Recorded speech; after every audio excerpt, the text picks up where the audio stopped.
your last trip was a resounding success, and this trip will be remembered for a long time.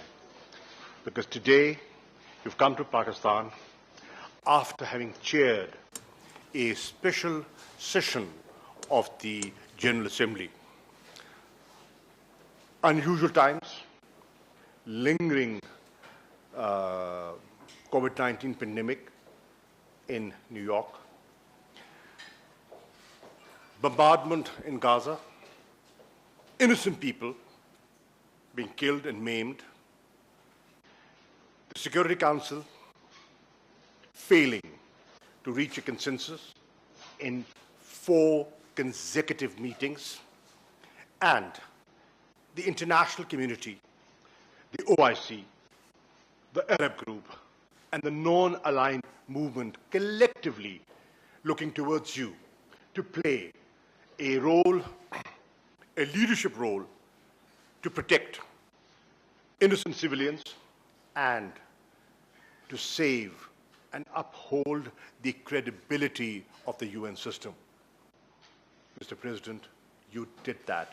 We are proud of you. And I'm not saying this as the Foreign Minister of Pakistan. I speak on behalf of OIC, and my country is one of the founding members of OIC. So we are thankful to you for the leadership that you provided.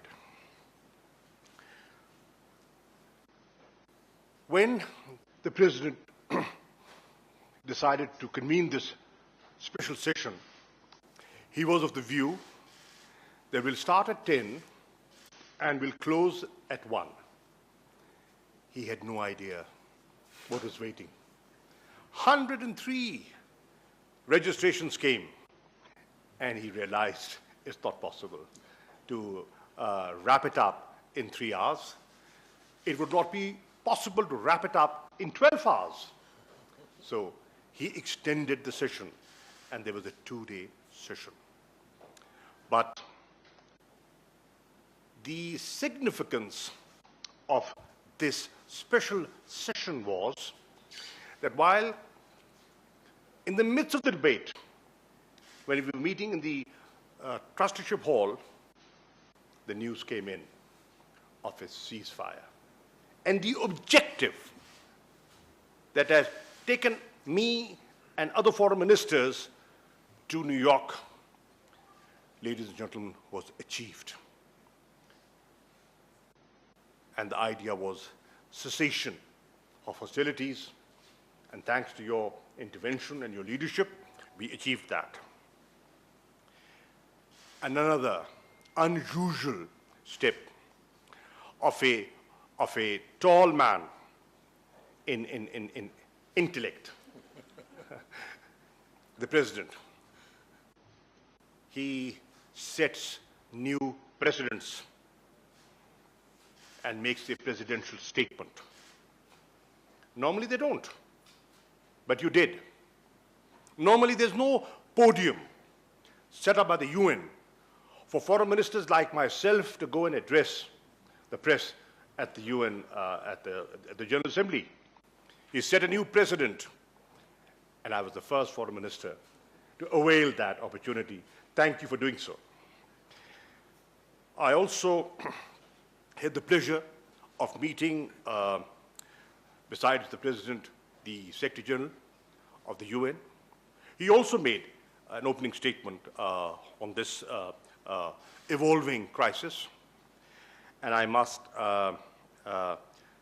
thank him for his contribution.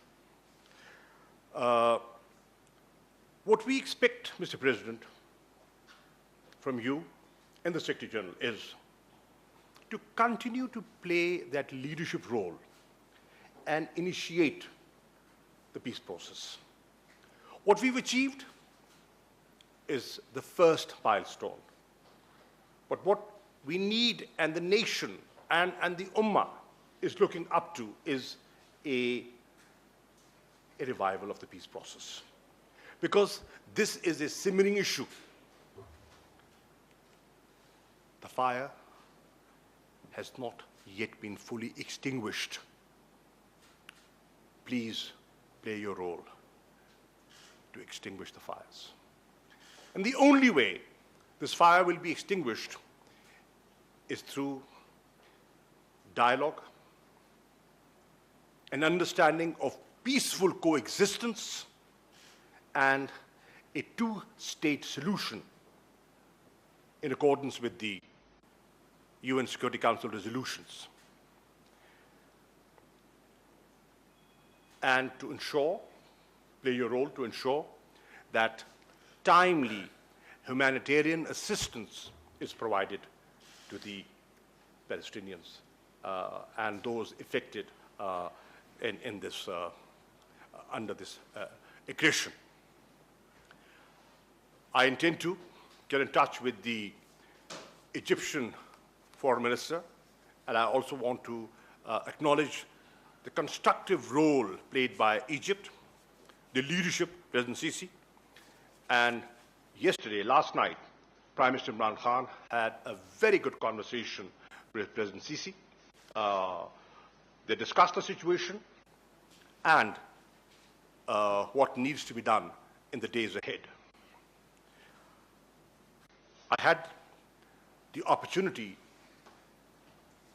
of hosting the President, but taking advantage of his presence in Islamabad, I briefed the President on the dire situation in the Indian-occupied Jammu and Kashmir. And I drew his attention and the attention of the Secretary General of the similarities between the Palestinian situation and the Jammu and Kashmir situation. What are they talking about? Self-determination. What are the Palestinians demanding? Protect us from demographic restructuring.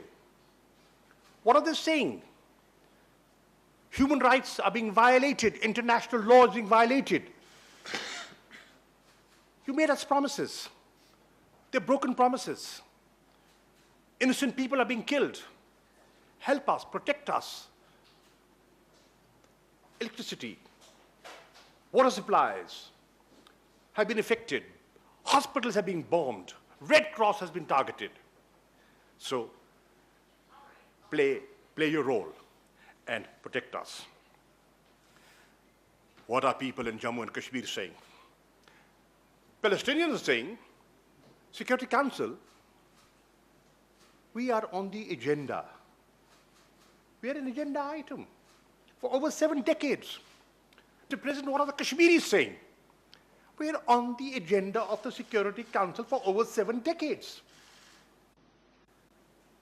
Pay attention. These are international obligations. UN must play that role of responsibility that is due. I also had the opportunity to brief the President on the evolving situation in Afghanistan and the role Pakistan has played in facilitating the peace process and pushing the reconciliation process forward. I briefed him on a very useful trilateral meeting between Pakistan, Afghanistan, and Turkey that was convened in Istanbul. And Pakistan is supportive of the Istanbul process and the international conference that should, in my view, take place at the earliest in Istanbul. We will do whatever we can to play our role. And today, I was pleased, and I want the nation of Pakistan to know that. When I met the Secretary General, he said, there is a paradigm shift. He said that today, the international community is looking at Pakistan not as part of the problem. The international community is looking at Pakistan as part of the solution. And that is the dramatic shift that has taken place in the last, I would say, couple of years. And I must give credit to the leadership of Prime Minister Imran Khan for that. I also briefed him on Pakistan's point of view on the UN reform and the Security Council reform. And also the initiative of the Prime Minister for debt restructuring, suspension of debt, to enable the developing world to have resources to invest in strengthening their fragile healthcare structure. Mr. President, thank you. Thank you for your time. And we always look forward to your coming to Pakistan. You are a friend of Pakistan.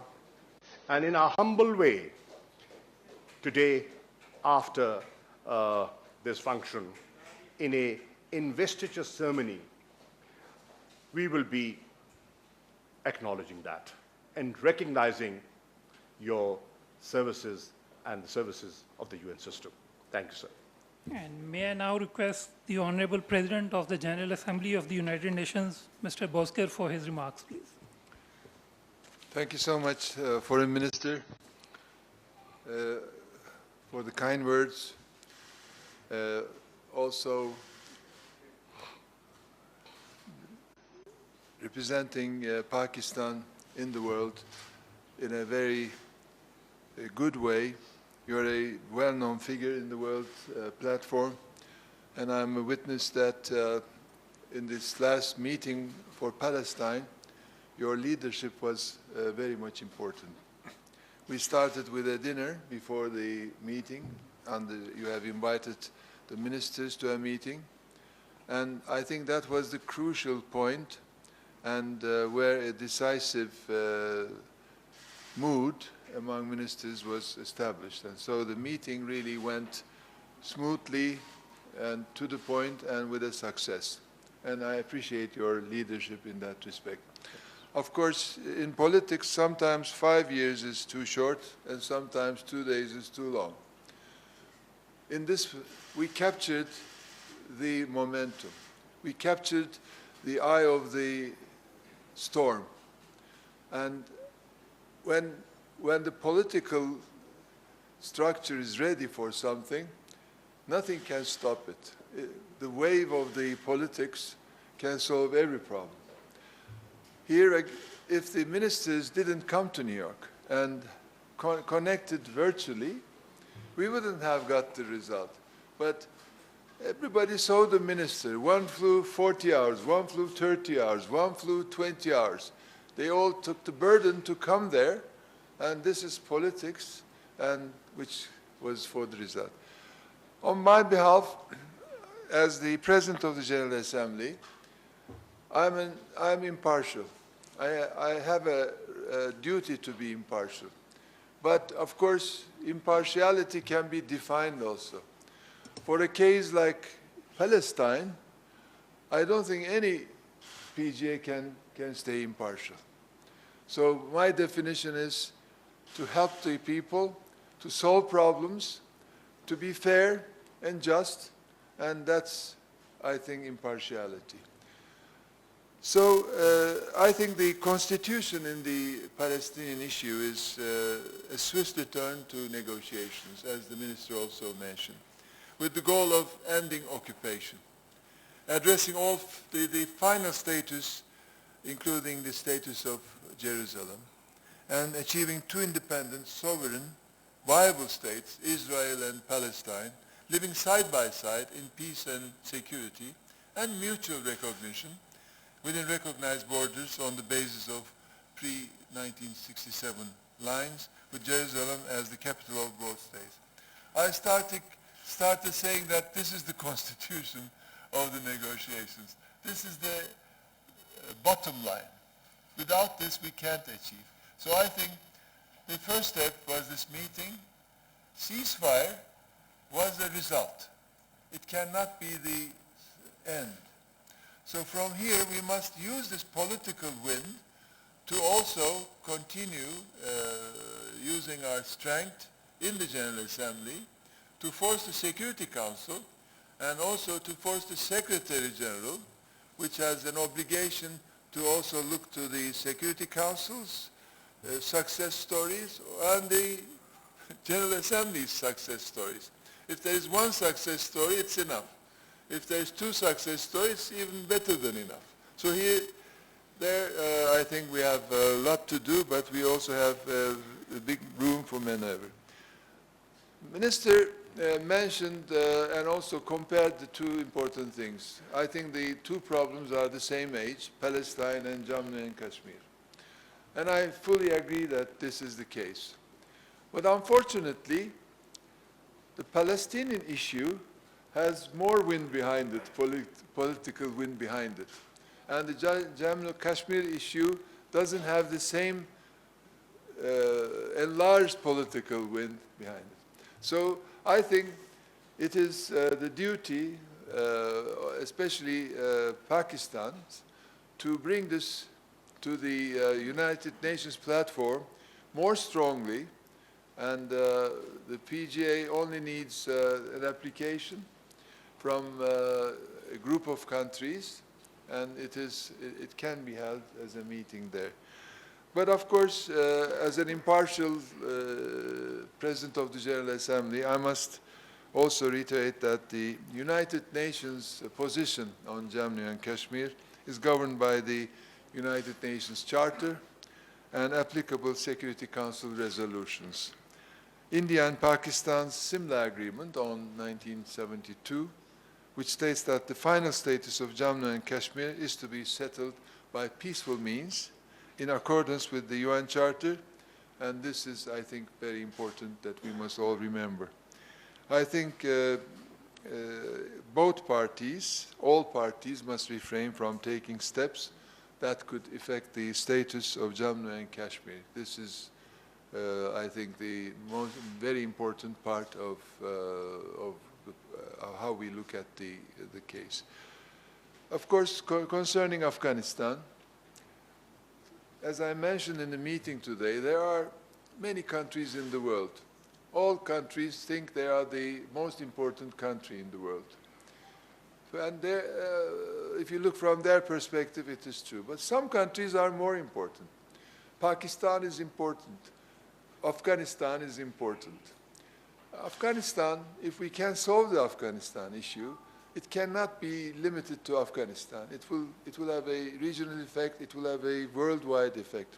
So I think what Pakistan is doing, together with Turkey and Afghanistan, is very important. If we don't do it now, then when we come back at a later stage, we will find a different picture. It will be more complicated, more difficult to solve. In diplomacy, in politics, it's always like that. If you miss an opportunity and you decide to come back later, you will find that it is looking different. So I think it is timely, and we appreciate your efforts. We hope that you will come with a success story, and everybody, of course, will applaud that. Of course, Pakistan is my second home in a way. I think not everybody in the world can understand why Pakistan loves Turkey and Turkey loves Pakistan. This is not something economic or built on financial reasons. It's from the heart. It just came out, and we lived for decades like that. So as a president from Turkey, I have an obligation, I thought I had an obligation, to come before taking office, and also while I'm the president, to visit this beautiful country. And I just, my mask is today green, and my tie is green, just to, I shouldn't let it go unrecognized.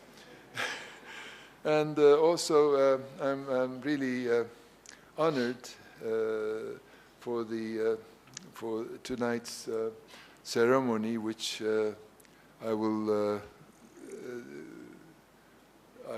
accept it on behalf of the United Nations, and it is showing that United Nations and Pakistan are working together Pakistan is honoring the United Nations, and through the President of the General Assembly, I think it's a very important message that will be given, and it will be an honor which I will carry throughout my life. I thank the government and also the President for choosing me for that honor. Of course, the Prime Minister's charisma and widespread sympathy in the world is important for Pakistan. I think what he's doing with the tree plantation programs, putting into effect the difficulties countries are facing vis-à-vis the debt issues, and also dealing with COVID in this country comparatively much better than many other countries is remarkable.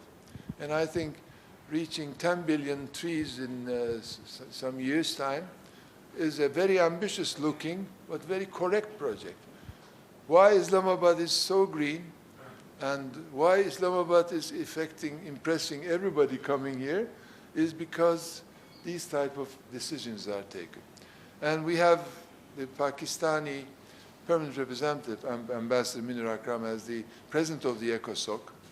He's doing a great job there. And many of these issues are dealt in the ECOSOC platforms. And he has finalized or finalizing his tenure with a lot of important issues. And one is this one. I think the problem is for some countries not debt postponement, but debt elimination completely. If a country cannot pay, what's the use of postponing it? So we will have an LLDC SITS conference with the ECOSOC president before the summer. We will have one for youth, one for the middle income countries. So these are all, I think, and we will be very happy to see Minister yourself or the Prime Minister coming to New York to honor us and give some political perspective to these important issues. Thank you so much for giving this possibility, and I wish you all the best yourself and to Pakistan as a whole. Long live Pakistan. Thank you, sir. Thank you very much, Mr. President. We can now take some questions. I would request if you could kindly introduce yourself, your news outlet, and also indicate whom your question is addressed to. Adil Bashir.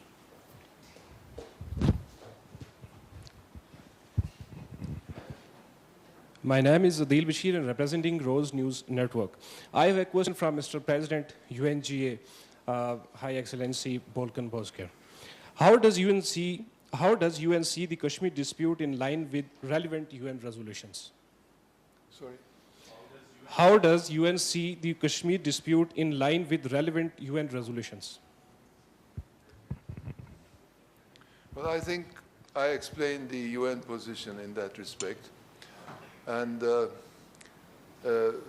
think what I have said is very clear. As an impartial President of the General Assembly, wait until I come back after the 15th of September. Zargun.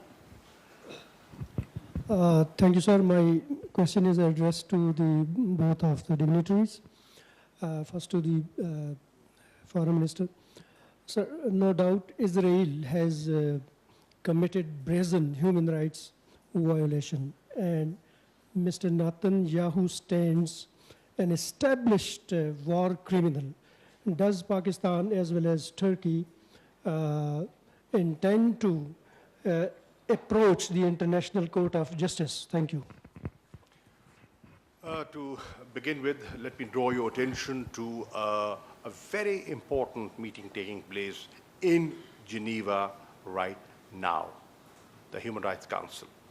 Pakistan and Pakistan's ambassador to Geneva, Ambassador Khalil Hashmi, through the OSCE, moved a resolution, and a special session is being convened, which will discuss human rights violations, violation of international law, and war crimes, and genocide ethnic cleansing. All this would be under discussion and under debate. I am confident that Western democracies that believe in human rights will stand up and be counted. And don't just tell us what human rights are. They should actually take concrete steps today. And one of the concrete steps can be to draw the attention of ICC on the human rights violations and the war crimes that are taking place in Gaza and the West Bank, and what happened when a holy site respected by all three religions, Muslims, Christians, and Jews, was attacked on the 27th of Ramadan, the holiest nights for any Muslim. I'm sure they are cognizant of these developments, and they will take action. I'm also told that there is some proceeding already initiated in the ICC. I do not have the details, but there is something going on over there. Let's see what the Human Rights Council concludes today, and we can take it from there. Minister was reading my talking points, so I don't have anything to add to that. I fully agree with what he said. Thank you so much, Excellency. Anas Malik from Capital TV. My question is addressed to the visiting dignitary. Sir, we've got two persistent issues at the General Assembly. Yes, sir, here. If you can Excellency. stand up. Right there. Okay, so my question is addressed. Sorry. No worries. I was thinking that you were waving hand to these beautiful ladies. So I didn't not want to do interrupt. that. I do not want to do that right now. Coming back, sir, my question is for you. We've got two persistent issues on the General Assembly agenda. First being the India-Pakistan question, the Kashmir issue. Second being the Israel-Palestine question, the Palestine issue. We've recently seen that there were attempts to put off the India-Pakistan question off the agenda of the General Assembly. What would you, as the President of the General Assembly, do to either scuttle, stall, or would you want it to be taken off the agenda, number one?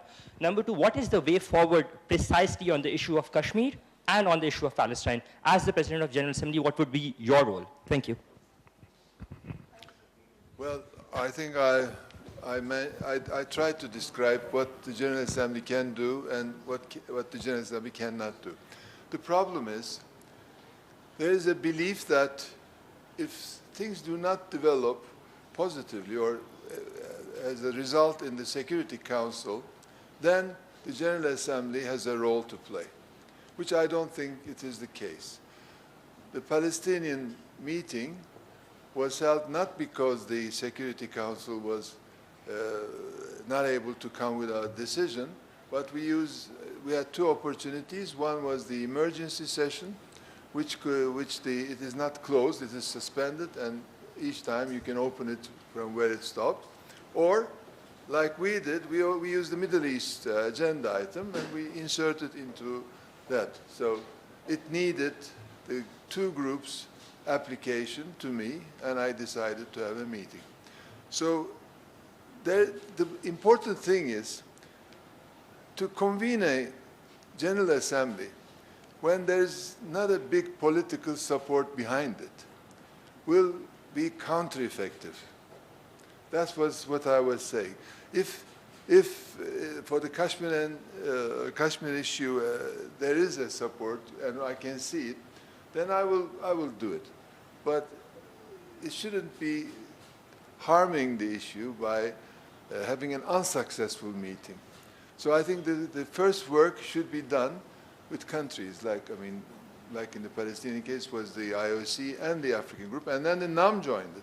So we saw the clear picture, and without a resolution, with just a appeal to peace declaration from me, and with the statements, we reached a result.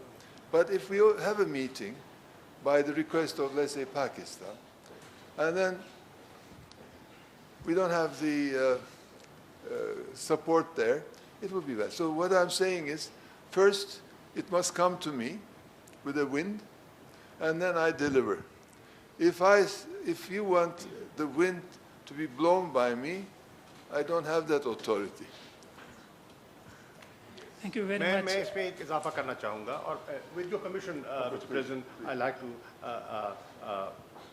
utter a few sentences in Urdu. You're the host. You can do whatever you want. You can talk. I'm the guest. The guest is in the hands of the host. देखिए अर्ज ये है कि मसला कश्मीर एक हकीकत है, कोई उसको झुटलाना चाहे तो झुटला नहीं सकता। सलामती काउंसिल के एजेंडे पे है, कोई मिटाना चाहे तो मिटा नहीं सकता। जबर हो रहा है, कोई आंख चुराना चाहे तो चुरा नहीं सकता। और मैंने ममासलत जोड़ दी है फ़लस्तीन की और कश्मीर की। पाकिस्तान ने अपने कायद आज़म मोहम्मद अली जिन्नाह के अफकार को सामने रखते हुए, उनकी बसीरत को सामने रखते हुए मसला फ़लस्तीन पर एक ठोस फैसला किया और तसलसल से किया। मैं सलाम और खराज तहसीन पेश करना चाहता हूं पाकिस्तान की नेशनल असेंबली को और पाकिस्तान की सेनेट को, जिन्होंने इस पर मुत्तफ़िका करारदादें पेश की।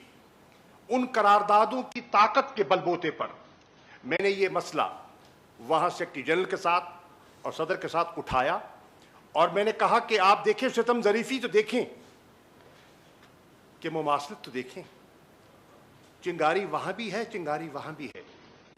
अगर उस चिंगारी को आप नहीं बुझाएंगे तो मशरिक़ वुस्ता भड़क जाएगा, और अगर मकबूजा कश्मीर की चिंगारी से आंख चुराएंगे तो बर्रे सगीर पुरअमन नहीं रहेगा। अब ये इंटरनेशनल कम्युनिटी की जिम्मेदारी है कि अपनी जिम्मेदारी निभाए। मैंने जोड़ दिया है। मैं रिकॉर्ड पे कहना चाहता हूं कि मैंने 13 खत लिखे हैं, and correct me if I am wrong, 13 front six फरमा रहे हैं 13। मैंने 13 खत लिखे हैं सदर जनरल असेंबली को, सलामती काउंसिल के सदर को, और जिसमें मैंने पाकिस्तान का मुकम्मल मुकदमा पेश किया है। और आपने कहा, अभी आपने सुना कि सदर ने कहा कि ये एक डिस्प्यूट है जिसके स्टेटस को कायम रहना चाहिए तावक्ते फैसला। हिंदुस्तान ने 5 अगस्त के बाद उस स्टेटस को, उस पर ज़र्ब लगाई है और पाकिस्तान ने एहतजाज रिकॉर्ड करवाया है। कुछ आवाज़ें सुनी गई, कुछ मसलतन खामोश रहे, लेकिन मत भूलिए कि 3 नशिस्तें सिक्योरिटी काउंसिल को बादल नाखास्ता इस पर करनी पड़ी, और चाहे any other item on the agenda की बुनियाद पर ही सही, वो नफ़ी हो गई जो हिंदुस्तान प्रचार करता था कि ये हमारा अंदरूनी मामला है। दुनिया ने एतराफ़ कर दिया और जनाब सदर उस बात का इआदा कर रहे हैं कि ये एक ऐसा मसला है जो हल तलब है और उसकी निशानदेही UN चार्टर कर रहा है और सलामती काउंसिल की करारदादें कर रही हैं। अब हमें बहसियत कौम के इस पर यकजहती का मुजाहरा भी करना है और अपनी आंखें और कान खुले रखने हैं और मौके की तलाश में रहना है। और मैं पाकिस्तान की कौम को अर्ज करना चाहता हूं, मैं उस मौके की तलाश में हूं। हिंदुस्तान ज़र्ब लगाए और हम खामोश रहें, ये हो नहीं सकता।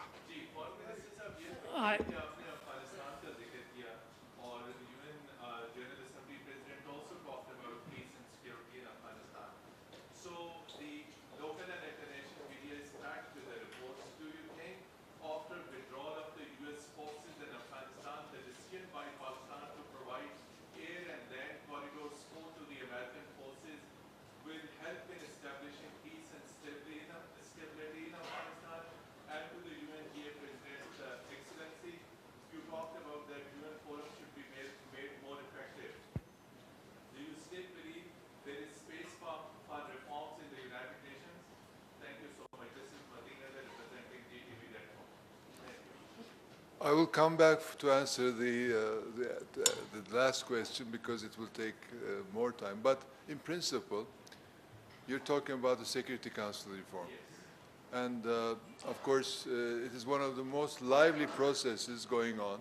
There are a group of countries who has different opinions, fast track, slow track, no engine, car, moving, not moving. So, but the whole process is lively. And I think it gives the opportunity to countries to express their views in these platforms, and they register it so that in later stages, no harm will come to their vision. So what we are doing is, this year we also had IGN talks. I appointed two co-chairs. They came out with a paper, and we will, in June, decide to move it to the next session. But in principle, the blame is on the Security Council. And I think this is wrong. I think we can solve the problem by increasing the capacity of the General Assembly. If we can bring the General Assembly into the picture with 193 countries as members, with the same spirit of the Palestinian meeting, then there will be a balance between the three organs: General Assembly, Security Council, and the Secretary General. Secretary General is an appointed person, and it has to obey, it has to fulfill the decisions of the General Assembly and the Security Council. So actually this is a reform. But this mentality, just saying that, okay, I don't have a duty because Security Council must solve it, and they cannot, so thank you very much, I'm happy with my... This doesn't work like that. The General Assembly must take its responsibility, and if it's not going on well there, then makes an announcement that I will do it if you don't do it. Then you will have the balance.